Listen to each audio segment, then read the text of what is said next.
Hi friends. Dindigul மாவட்டம் பழனி முருகன் கோயிலுக்கு நம்ம விஞ்ச் சர்வீஸ், ரோப் கார் 2 சர்வீஸும் நம்ம யூஸ் பண்ணிகிட்ருக்கோம்.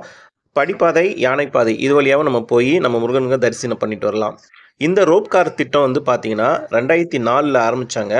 அப்போ ஆரம்பிக்கும்போது 500 கோடியில் ஆரம்பித்தாங்க. இந்த ரோப் கார் திட்டம் வந்து இப்போ ஒரு 40 நாள் வந்து சர்வீஸ் வந்து நிற்க போகுது. அதாவது அக்டோபர் 7 முதல் நவம்பர் 15 வரைக்கும் இந்த சர்வீஸ் வந்து நிற்குங்க. ஏன் வந்து இந்த 40 நாள் வந்து என்ன பண்ண போகிறாங்கன்னு பார்த்தீங்கன்னா, ஆனுவல் மெயின்டெனன்ஸ் சொல்லுவாங்க. எல்லாம் அதோட பராமரிப்பு எப்படி இருக்குது எல்லாமே வந்து செக் பண்ணி ஒரு 40 நாள் டைம் எடுத்து அதுக்கான சர்வீஸ் வந்து அவங்க பண்ணுவாங்க. இது வருஷம் வருஷம் நடக்கிறது தான். இந்த 40 நாளில் நம்ம எப்படி முருகன் கோயிலுக்கு போகிறது அப்படின்னு யோசிச்சிங்கன்னா, ரோப் கார் தவிர விஞ்ச் இருக்குங்க. விஞ்ச் வழியாக நம்ம வந்து போய்க்கலாம். விஞ்ச் 1966ல் வந்து ஆரம்பிக்கப்பட்டது இந்த விஞ்ச் சர்வீஸு. அப்பத்துலேருந்தே ரொம்ப வயசானவங்க, நடக்க முடியாதவங்க வந்து இந்த விஞ்ச் சர்வீஸ் தான் பயன்படுத்துவாங்க.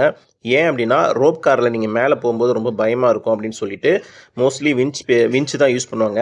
விஞ்ச் வந்து கொஞ்சம் டபுள் மடங்கு டைம் எடுக்கும். அதாவது 10லேருந்து 15 நிமிஷம் நம்மளுக்கு டைம் எடுத்தாலும், ரோப் கார் வந்து நீங்கள் மேலே போகும்போது சில பேர் பயப்படுவாங்க. அந்த ஒரு காரணத்துக்காக தான் வந்து விஞ்ச் வந்து யூஸ் பண்ணுவாங்க.